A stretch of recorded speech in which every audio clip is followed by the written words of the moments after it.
Saya seperti orang yang sakit bersalin lagi sampai rupa Kristus nyata di dalam kamu.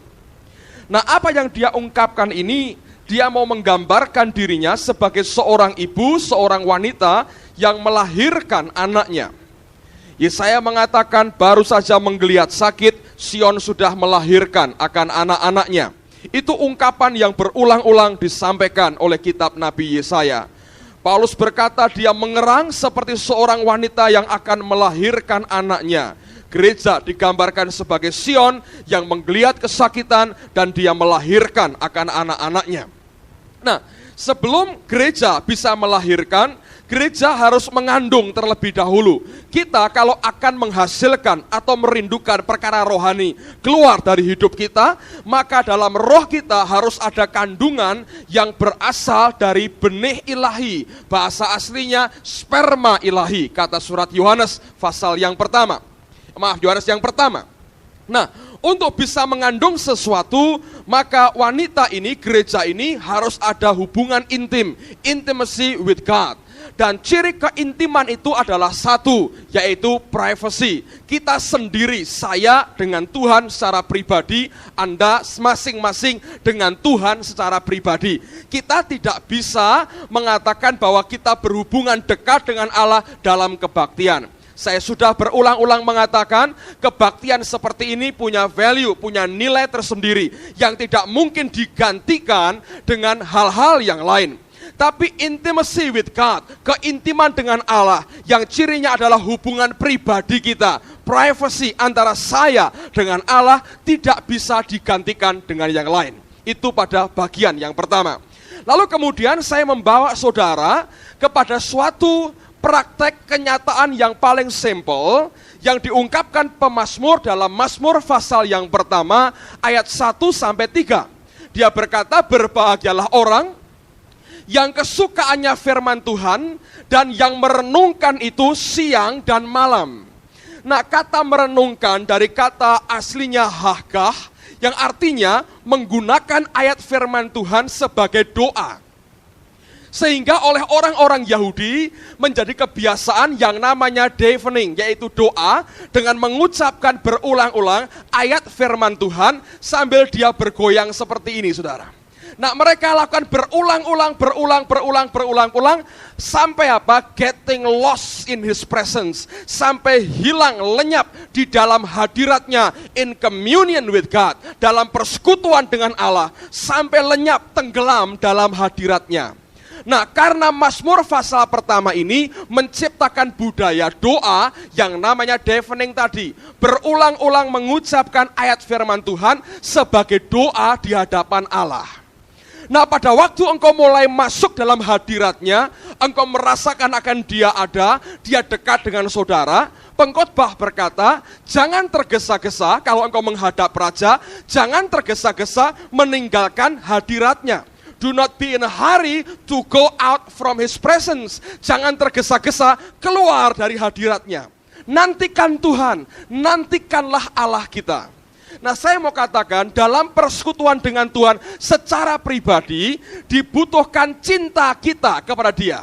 Kalau engkau tidak jatuh cinta dengan Tuhan, saudara tidak pernah bisa ada intimacy, privacy dengan Allah kita. Dan ketika terjalin hubungan cinta, tidak pernah bisa diciptakan secara praktis. Anda perhatikan orang yang pacaran. Tidak pernah ada praktisnya orang pacaran itu. Misalnya begini. Yang perempuannya rumahnya di Manyaran, saudara. Di perumahan Manyaran, dekat rumahnya wali kota. Yang lakinya rumahnya di Jalan Kesatria. Hari Minggu mau ke gereja ke tempat ini.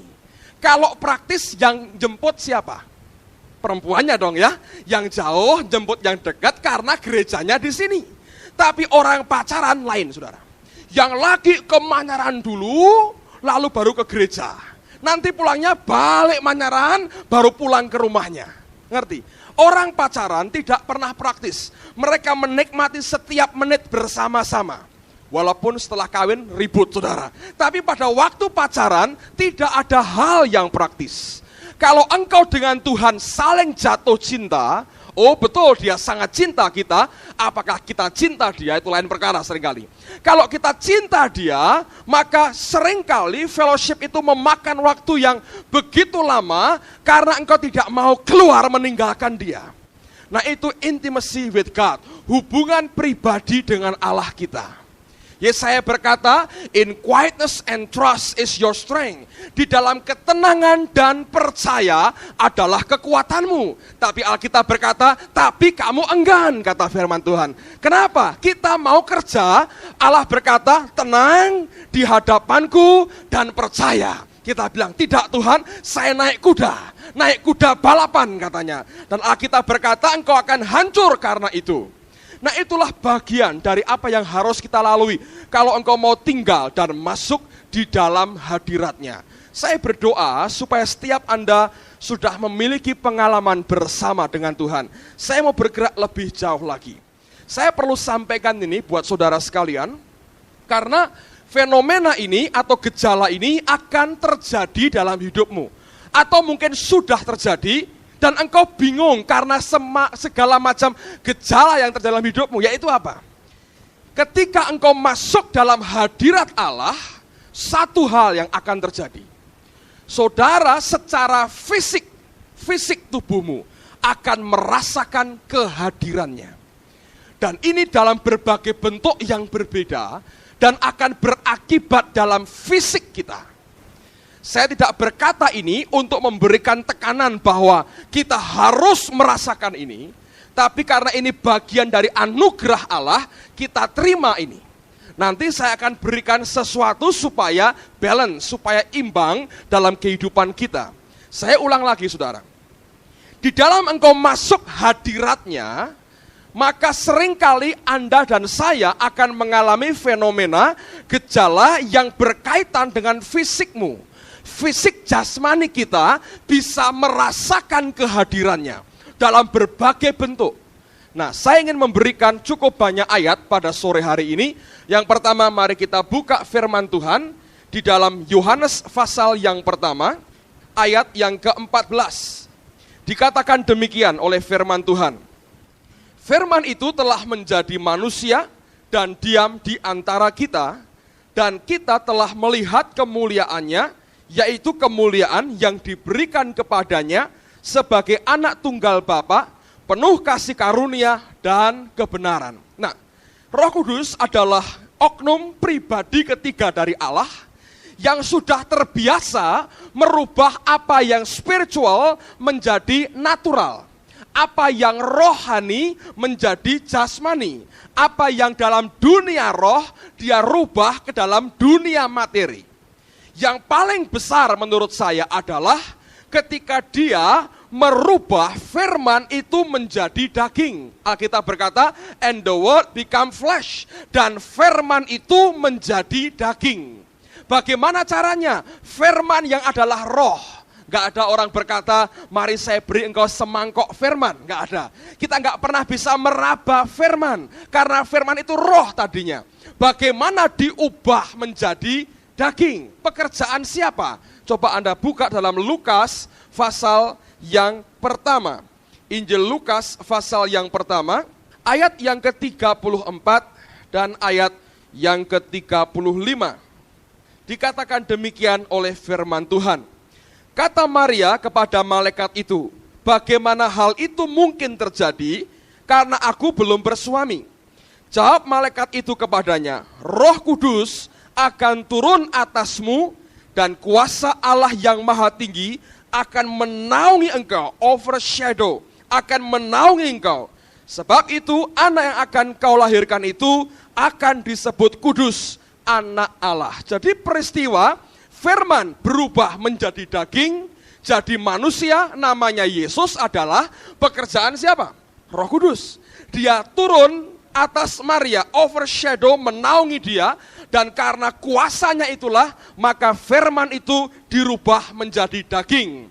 Apa yang spiritual dirubah menjadi material. Apa yang roh dirubah menjadi natural. Apa yang ada di alam roh, dia rubah menjadi apa yang ada dalam dunia nyata. Itu pekerjaan Roh Kudus. Jadi segala sesuatu yang dia kerjakan, Kalau sampai terjadi dalam fisik kita, ada fenomena yang kita rasakan, itu bukan barang yang aneh. Bahkan merupakan hal yang sangat biasa. Dia bisa membuat lebih daripada itu. Coba Anda perhatikan dalam berbagai kesembuhan, mujizat ilahi. Ada orang yang sembuh, ini yang saudara Thomas sedang beriman adalah, ada orang yang giginya tanggal, sudah ada umur gigi tanggal, jadi nggak mungkin tumbuh lagi.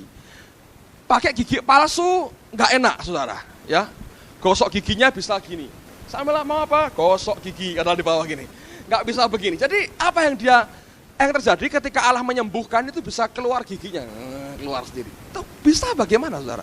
Itu fenomena gejala yang secara fisik perbuatan daripada kuasa Allah sendiri. Jadi kalau saya mau sampaikan apa yang akan kita alami pada waktu engkau masuk dalam hadiratnya, gejala fisik itu hal yang biasa. Kesembuhan ilahi yang terjadi itu semua fisik. Dari perkataan Tuhan dirubah jadi kenyataan di dalam kehidupan kita. Nah, sekarang kita beri beberapa contoh. Kita mulai beberapa contoh. Mari buka Markus pasal yang kelima. Markus pasal yang kelima, ayat yang ke-30. Markus pasal yang kelima, ayat yang ke-30. Saya bacakan mulai ayat yang ke-25, supaya saudara mengerti akan konteks ceritanya. Markus 5, mulai ayat yang ke-25, dikatakan begini oleh firman Tuhan. Adalah di situ seorang perempuan yang sudah 12 tahun lamanya menderita pendarahan. Ia telah berulang-ulang diobati oleh berbagai tabib, sehingga telah dihabiskannya semua yang ada padanya. Namun sama sekali tidak ada faedahnya, malah sebaliknya keadaannya makin memburuk. Dia sudah mendengar berita-berita tentang Yesus. Maka di tengah-tengah orang banyak itu, ia mendekati Yesus dari belakang dan menjamah jubahnya.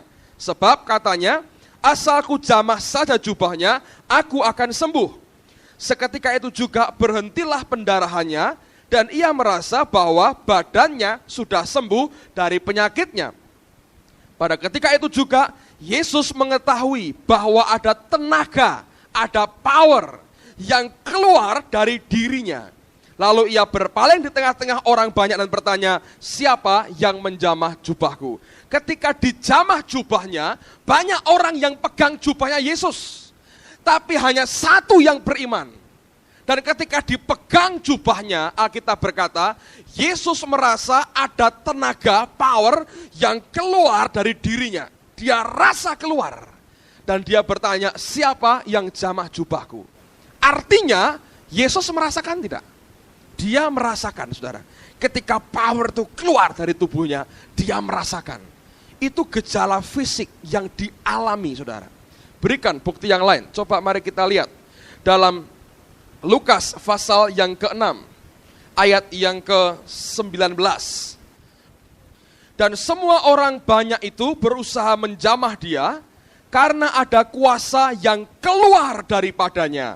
Dan semua orang itu disembuhkan. Bukan hanya perempuan yang sakit pendarahan, banyak orang yang lain lagi berusaha menjamah dia, karena setiap kali dengan iman mereka menjamah jubahnya, pakaiannya, badannya, ada tenaga, power yang keluar dari badannya.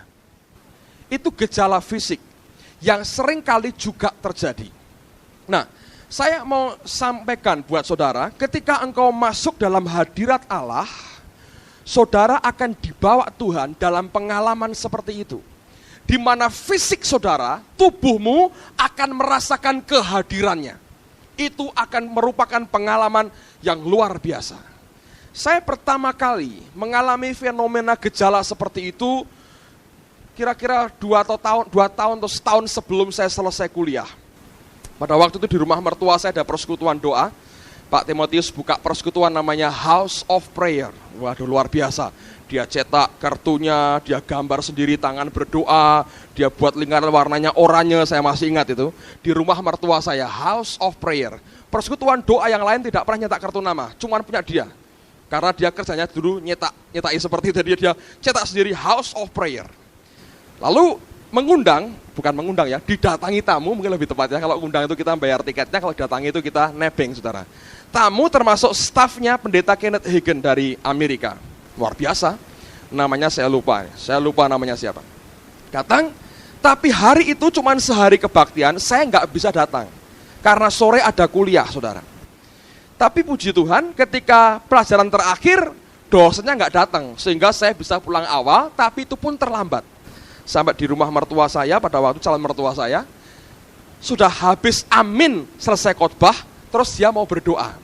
Saya mau masuk itu nggak enak, ganggu orang. Jadi saya tunggu di luar, tapi saya dengar dia ngomong apa, dia mendoakan apa.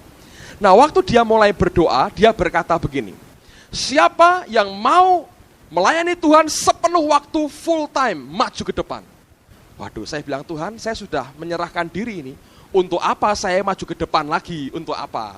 Saya sudah memberikan hidup saya, nyerah, saya mau full time bagi Tuhan. Tapi Roh Allah berkata, maju. Keras sekali. Saya maju. Yang maju 3 orang. Nah, luar biasa. Saya 1, Pak Timotius 1. Ini calon pendeta nih, Anda tahu. Sudah pernah memberikan hidupnya, sekarang sudah lebih dari pendeta mungkin, saudara ya. Didoakan saya jatuh, saudara. Jatuh, lalu kemudian saya merasakan itu pertama kali. Dari ujung kepala ini ada seperti tenaga panasnya luar biasa, nekan sampai ke ujung kaki. Nekan begitu kuat, saya hampir teriak nggak tahan karena panasnya. Itu pertama kali saya kaget, urapan itu saya bisa rasakan pada fisik saya. Saya bilang ini aneh sekali. Tapi setelah itu ya sudah, karena saya nggak tahu apa-apa, saya pikir it's something gitu, sesuatu yang masuk, ya puji Tuhan terus full time nggak ada apa-apa begitu. Lalu setelah waktu itu berjalan, datang hamba Tuhan lain, Pak Andreas Samudra. Dia ngajar tentang slain in the spirit, rebah tumbang dalam roh. Dia cerita, dia mulai menikmati, dia mulai terima pengalaman itu. Doakan orang, bung jatuh. Doakan, bung jatuh. Ini hak semua kita. Kalau kita punya Roh Kudus, urapan Allah masuk, kita kerja, doakan orang, bung. Saya bilang, saya mau yang ini. Sakti kan, saudara? Siapa nggak sakti, saudara? Cuman tumpangi tangan, geletak sendiri, siapa nggak mau? Saya mau. Wah, saya melotot, yang ini nih saya mau, yang ini saya mau. Saudara, itu bagian daripada apa yang Tuhan kerjakan. Terus dia mulai undang, siapa mau pengurapan, maju ke depan. Itu deretan orang maju ke depan, kira-kira 15-12 orang. Maju, saya ikut maju, bukan tak didoakan. Saya mau dekati, saya mau nonton seperti apa. Jangan-jangan keluar apanya gitu di tangannya atau apa, saya nggak tahu kan. Saya lihat dari dekat. Lalu kemudian dia mulai numpangi tangan dan dia berkata kepada saya gini, ayo doakan. Wah, saya mau coba ini. Wah, saya mau Tuhan. Nah, orang pertama yang saya doakan itu seorang teman yang dulu mau bunuh diri gagal. Didoakan Pak Tanto, diinjili, bertobat, terima Yesus, jadi hamba Tuhan sekarang. Dia maju ke depan, saya masih ingat bajunya biru muda, celananya biru tua. Maju ke depan, wah saya bilang ini saya mau tumpangi tangan, jadi kayak apa? Saya tumpangi tangan begini, bung jatuh, kaget, kok bisa ya?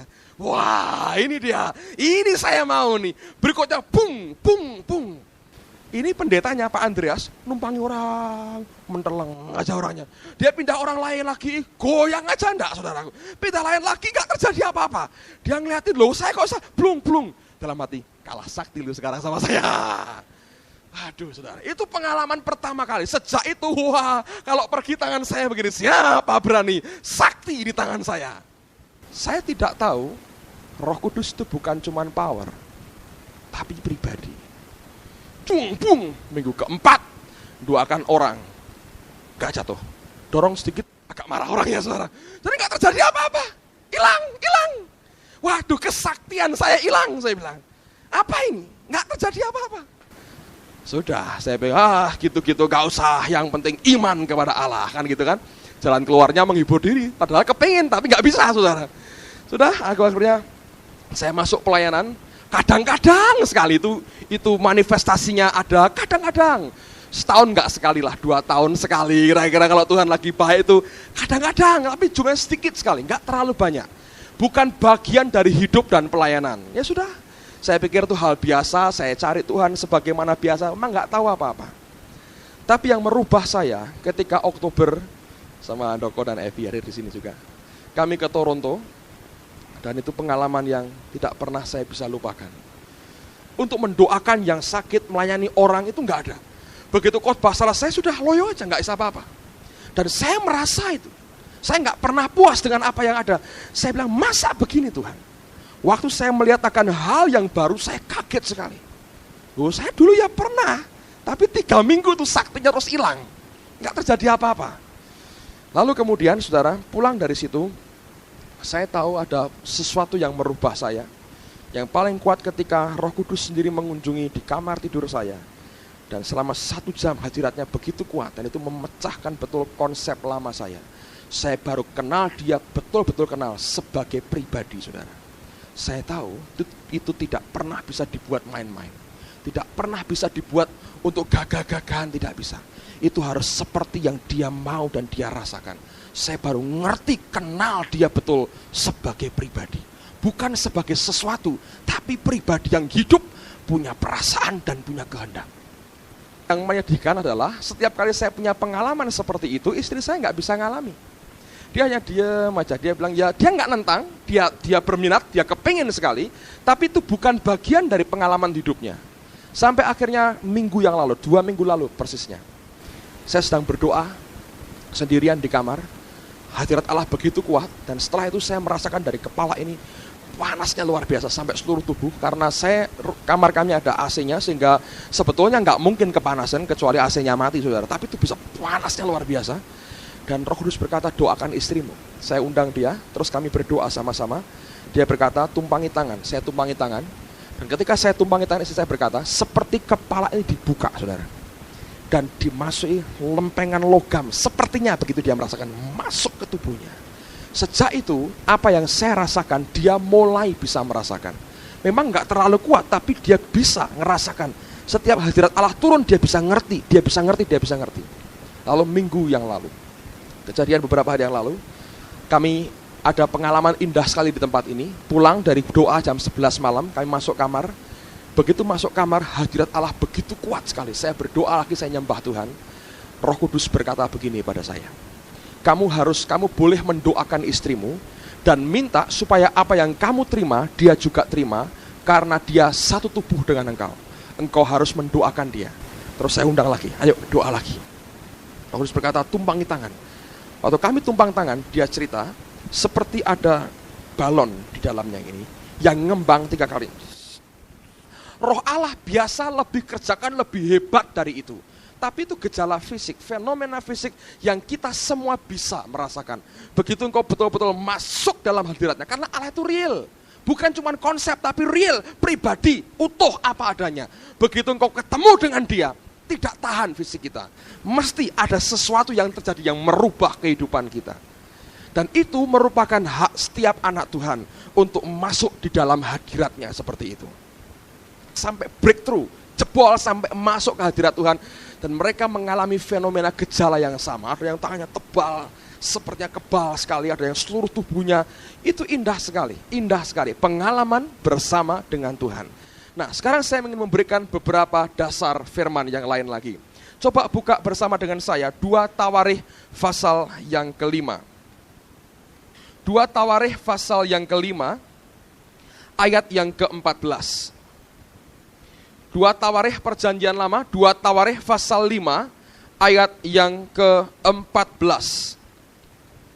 2 Tawarikh 5 ayat yang ke-14. Dikatakan demikian oleh firman Tuhan. Pada ketika itu rumah itu, yakni rumah Tuhan, dipenuhi awan, sehingga imam-imam itu tidak tahan berdiri untuk menyelenggarakan kebaktian oleh karena awan itu. Sebab kemuliaan Tuhan memenuhi rumah Allah. Ini fenomena lain. Ketika kemuliaan Allah itu ada, awan Tuhan itu ada, mereka, kita berkata tidak tahan berdiri, tidak tahan berdiri. 2 Tawarikh itu semua orang lihat awannya turun, kemuliaannya luar biasa, tidak tahan berdiri, saudara, sampai tidak tahan berdiri. Kenapa? Karena kemuliaan Allah. Kenapa ada fenomena orang rebah dalam roh? Beberapa orang mulai berteori begini, kalau engkau berdiri, engkau angkat tangan dua-dua, lama-lama engkau jatuh. Betul, saudara, itu terjadi. Cuman berapa lama harus berdiri begini sampai jatuh? Berapa lama? Semua yang terjadi di sini, dimanapun jatuh didoakan itu betul karena keseimbangannya secara natural memang terganggu.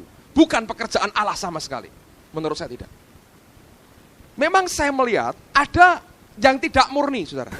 Oke, nggak jatuh, dorong sedikit, dorong sedikit, dorong sedikit. Gitu lah. Ada yang agak kurang ajar. Kalau sudah mulai gitu, dorong sampai jatuh. Makanya ada beberapa teman itu kadang-kadang jatuhnya jatuh politik gitu. Didorong, nggak enak nih, dia minta saya jatuh nih, jatuh gitu, saudara. Itu jatuh politik, saudara, ngerti? Anda tidak akan terima apa-apa kalau yang nampak ini di belakang meleset, itu benjut kepalamu, saudara, ngerti? Karena bukan dari Tuhan, jatuh politik memperkenan hati orang lain, ngerti, saudara? Allah di surga mesem-mesem, ini jatuh politik, ini ada doa politik, ini jatuh politik. Ada kan begitu kan? Hamba Allah yang kalau mendoakan orang harus jatuh. Nggak jatuh, dorong sedikit. Kurang jatuh, angkat tangan. Dorong perutnya sedikit. Kok nggak jatuh juga ya? Tendang sedikit kakinya, nggak jatuh juga. Lama-lama kita nggak enak ini. Nggak enak nih, nggak jatuh nih. Jatuh. Belum apa-apa sudah. Ada orang-orang sungkan ya. Wah, ini dia doakan lagi. Wah, ini paling gua nggak jatuh lagi. Dia menjelang dekat, duduk dulu. Nah, aman katanya. Macam-macam ini, saudara. Saya tahu orang di kebaktian itu isinya macam-macam. Ada yang betul-betul dijamah Allah hidupnya, ada yang betul-betul pura-pura dijamah, saudara. Ada. Tapi ya memang tidak ada akibatnya buat hidupmu. Kecuali orang yang mendoakan kau agak senang sedikit, jatuh rupanya. Buka dalam Yehezkiel pasal yang pertama, ayat yang ke-28. Yehezkiel pasal yang pertama, ayat yang ke-28. Seperti busur pelangi yang terlihat pada musim hujan di awan-awan, demikianlah kelihatan sinar yang mengelilinginya. Begitulah kelihatan gambar kemuliaan Tuhan. Tatkala aku melihatnya, aku sembah sujud, lalu ku dengar suara Dia yang berfirman. Bahasa Inggrisnya, I fell on my face. Aku terjatuh dengan mukaku tertelungkup ke bawah. I fell on my face, saudara. Bukan sembah sujud, bukan nyembah pelan-pelan begini. I fell on my face. Boom! Seperti itu yang terjadi, ngerti? I fell on my face. 3 muridnya, Petrus, Yakobus, Yohanes juga ngalami yang sama. Dibawa ke gunung, Yesus dipermuliakan luar biasa. Alkitab berkata, they fell on their face. Mereka jatuh dengan muka mereka ke tanah. Dan mereka ketakutan. Ngerti, saudara? Itu fenomena, gejala yang terjadi. Lihat lagi firman Tuhan supaya lebih jelas. Yohanes pasal yang ke-18. Yang ke-6. Yohanes 18 ayat yang ke-6. Ini terjadi ketika Yesus ditangkap. Yohanes 18 ayat 6. Ketika ia berkata kepada mereka, akulah Dia, mundurlah mereka dan jatuh ke tanah. Jadi kenapa? Akulah Dia. Boom, jatuh, saudara. Itu bagian daripada fenomena gejala manifestasi dari pekerjaan roh Allah di dalam kehidupan kita. Kalau saudara bisa mengerti ini bukan barang baru, terjadi berulang-ulang. Saya mau berikan satu dasar lagi, ada sebuah buku kuno yang saya baru baca, Mujizat Masih Berlangsung. Ini cerita tentang kebaktian yang dipimpin oleh pendeta Kathryn Kuhlman.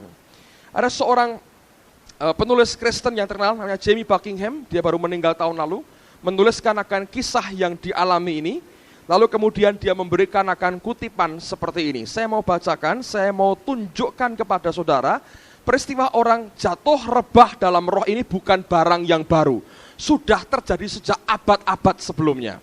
Dengar, saya mau bacakan, peristiwa orang-orang yang rebah di lantai, apabila Nona Kuhlman menumpangkan tangan ke atas mereka atau mendoakan mereka, telah menjadi ciri khas pelayanannya sejak permulaan.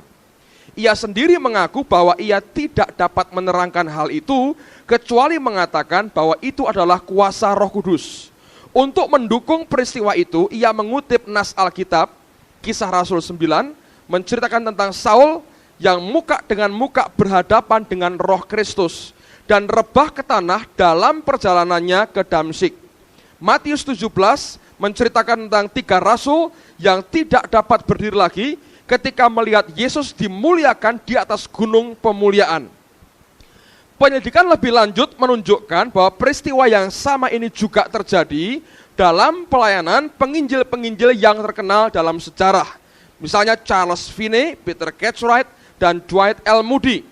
Rebah karena kuasa rupanya juga cukup sering terjadi dalam pembaharuan rohani yang besar di dunia. Misalnya Great Awakening tahun 1740 sampai 1755 oleh George Whitefield, dan Welsh Revival 1904 oleh Evan Roberts. Jadi banyak sekali peristiwa kegerakan besar dunia ditandai dengan ini. Jadi tidak usah berteori lebih jauh, saudara.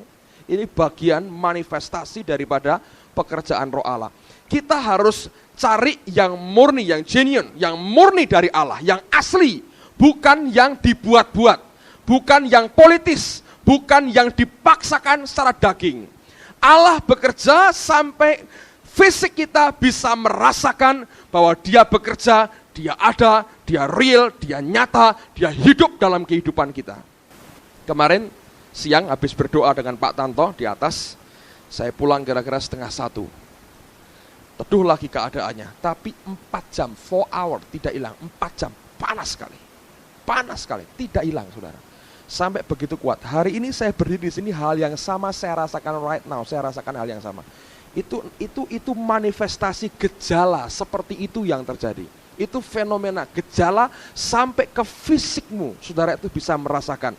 Ketika Allah mengurapi, Allah tinggal, Allah diam, Allah menyatakan aku ada bersama dengan engkau. Itu bagian dari apa yang Tuhan berikan buat kita. Nah sekarang dengar baik-baik. Semua itu kalau terjadi jangan bingung. Tapi dengar saudara, saya mau sampaikan beberapa hal yang ini harus saya sampaikan supaya balance. Semua itu hal yang biasa, tapi kita tidak boleh mengejar hal itu. Engkau hanya boleh mengingininya. Follow after charity, kejarlah kasih, and desire the gift, dan inginilah karunia. Engkau enggak boleh ngejar karunia. Engkau hanya boleh mengingininya, beda. Yang engkau kejar siapa? Tuhan, sumber pemberi karunia itu. Jangan ngejar karunianya.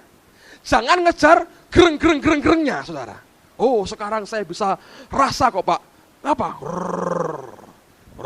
Wah, ini luar biasa. Ini luar biasa. Ayo, kapan ya? Kok nggak lagi? Nyetrumkan diri aja saudaraku. Nggak usah begitu. Bukan itu yang dikejar. Otomatis itu akan kita alami waktu engkau cari Dia dengan sungguh-sungguh. Engkau kejar sumbernya. Itu hanya akibatnya. Yang saya sampaikan tadi itu gejala yang normal, yang wajar, yang setiap kita bisa mengalaminya. Tapi bukan itu tujuan hidup kita.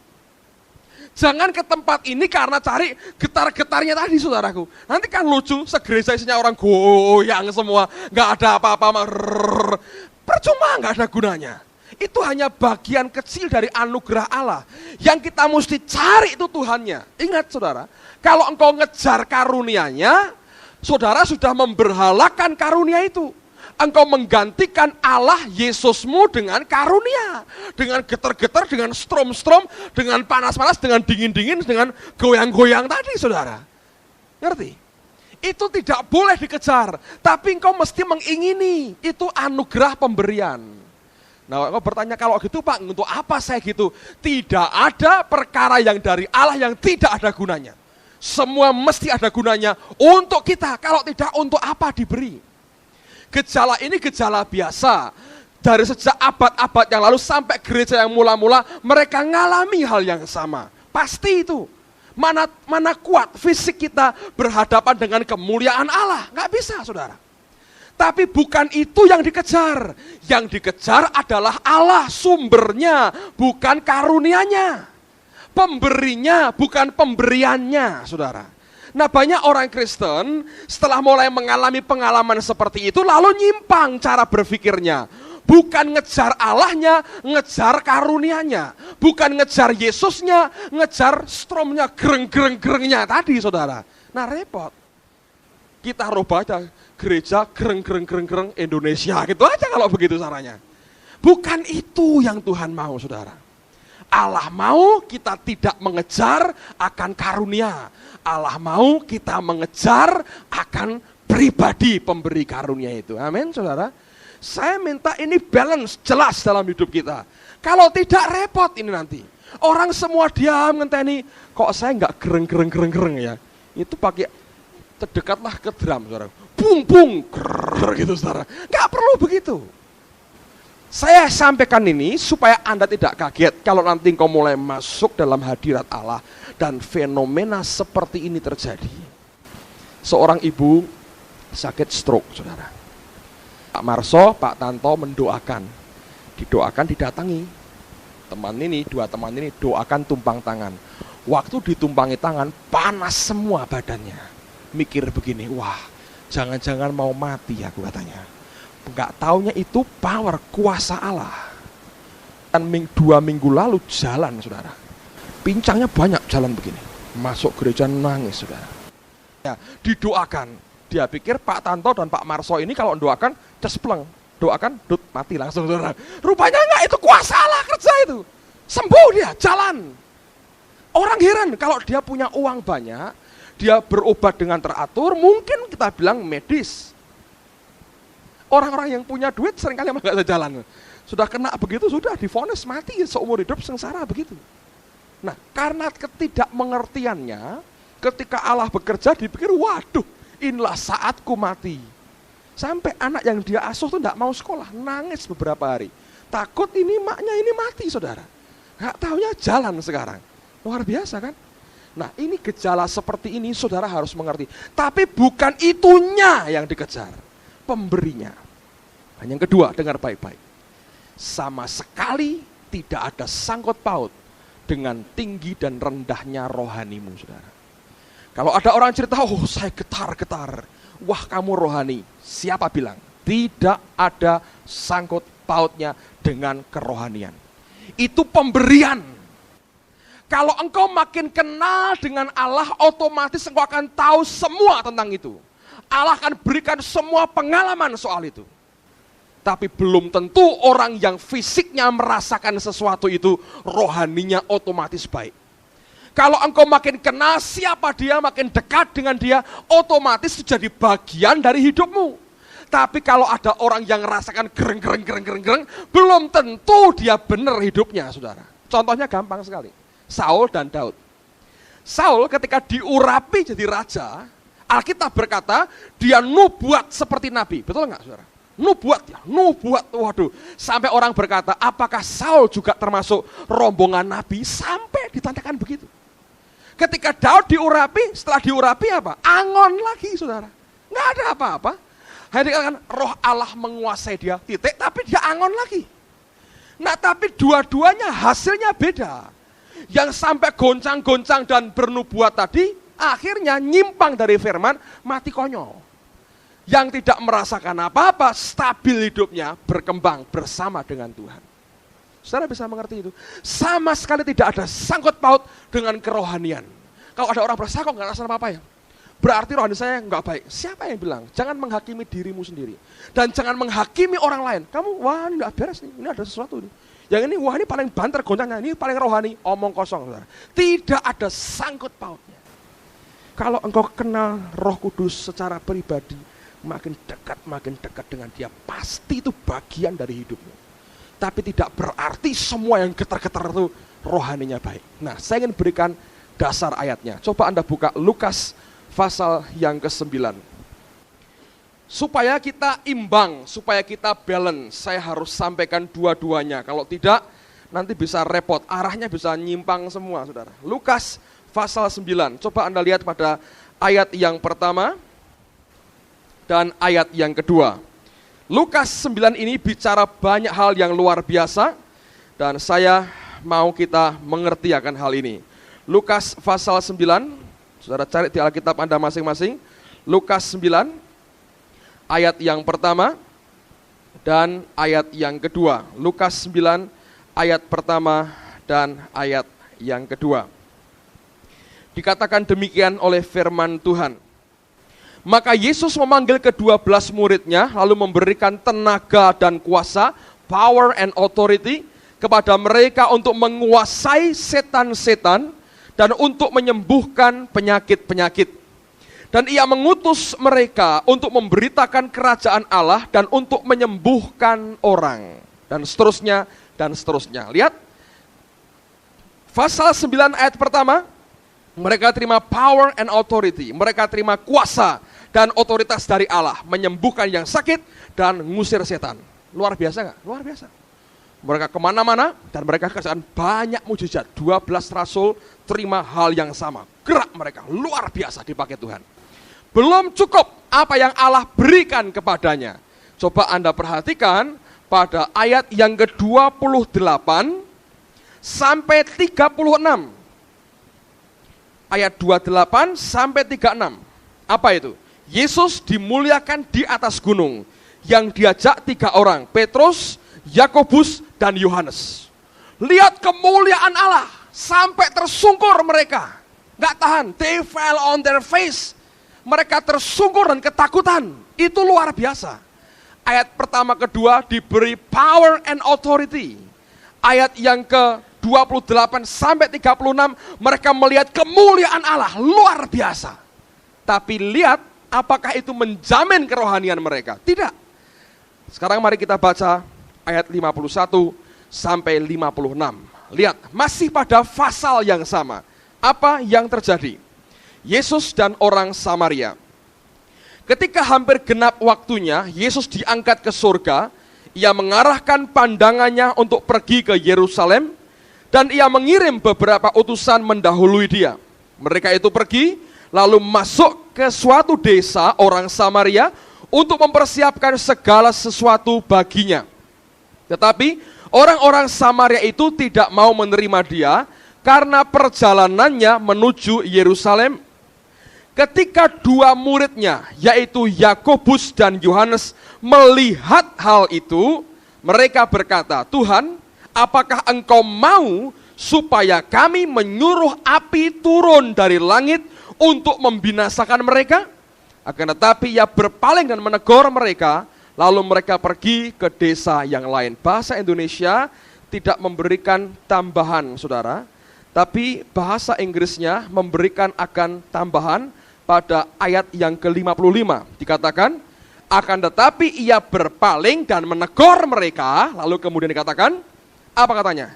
And said, dan berkata, "You do not know what kind of spirit you are of." You do not know what kind of spirit you are of. Dan dia berkata, "For the Son of Man did not come to destroy man's life, but to save them." Karena anak manusia datang bukan untuk menghancurkan kehidupan manusia, tapi untuk menyelamatkannya. Yesus menegur mereka dan berkata, "Kamu tidak tahu roh yang modelnya kayak apa yang ada dalam rohmu sebetulnya." Dia nggak ngomong roh jahat di dalam mereka, tidak. Dia berkata, kerdil rohmu ternyata. Rohmu berat sekali, tidak ngerti apa-apa. Engkau tidak tahu, aku datang bukan untuk menghancurkan mereka, tapi menyelamatkan mereka. Wah, luar biasa diberi. Ayat berikutnya 28 sampai 36, lihat kemuliaan Tuhan sampai tersungkur, they fell on their face. Ngelungkup karena kemuliaan Allah begitu besar. Ketika ditolak orang Samaria, langsung dia berkata, "Tuhan, apakah engkau mau kami minta api turun dari langit menghanguskan mereka?" Marah Tuhan. Of spirit you are. Kerdil rupanya saudara. Nggak nangkep apa yang Tuhan mau katakan. Lihat buktinya.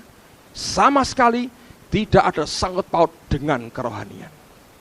Engkau boleh getar-getar sehari 3 kali, jinah jalan terus, bisa saudara. Bisa. Tapi jangan harap itu makin hari makin kuat. Bahkan makin lama makin setan yang gantikan saudara. Dia itu pribadi.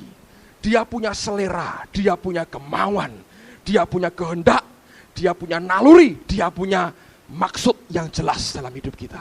Dia cari vessel, dia cari wadah yang bisa fleksibel dengan kemauan dia. Alkitab berkata, anggur yang baru tidak mungkin disimpan di kirbat yang lama. Kirbat itu tempat anggur yang dibuat dari kulit binatang. Makin lama makin keras. Diberi anggur baru akan pecah. dan kemudian tertumpah anggurnya. Harus dimasukkan kirbat yang baru, yang masih lunak, yang masih fleksibel, yang masih bisa mengembang, mengikuti kemana roh Allah mau bawa kehidupan kita.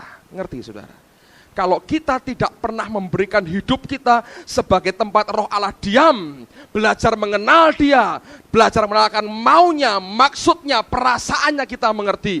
Jangan harap itu merupakan bagian yang akan menguasai kita dan membuat dipakai Allah.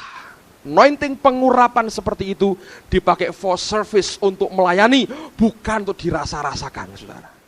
Kita tidak boleh ngejar itu, tapi kita hanya mengingini, kita kepingin itu boleh. Tapi jangan dikejar-kejar, kejar Allahmu, cari dia, kejar dia sampai engkau temukan dia, dan engkau tinggal di dalam hadiratnya. Walaupun saya katakan itu gejala biasa, gejala fisik yang wajar, yang normal, yang tidak usah diperdebatkan lagi. Tapi itu bukan hal yang harus kita kejar. Semua yang dari Allah itu penting. Kita mengingini itu. Kita mesti kepingin itu. Kalau engkau tidak punya kerinduan, Allah juga tidak pernah bisa memberikan seperti yang ada. Tapi jangan dikejar. Balance, saudara. Sama sekali tidak ada sangkut paut dengan kerohanian kita. Amin, saudara.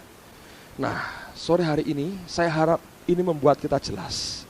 Mari kita bergerak lebih jauh dengan apa yang Tuhan mau sediakan buat kehidupan kita. Semua tundukkan kepala, kita berdoa sama-sama.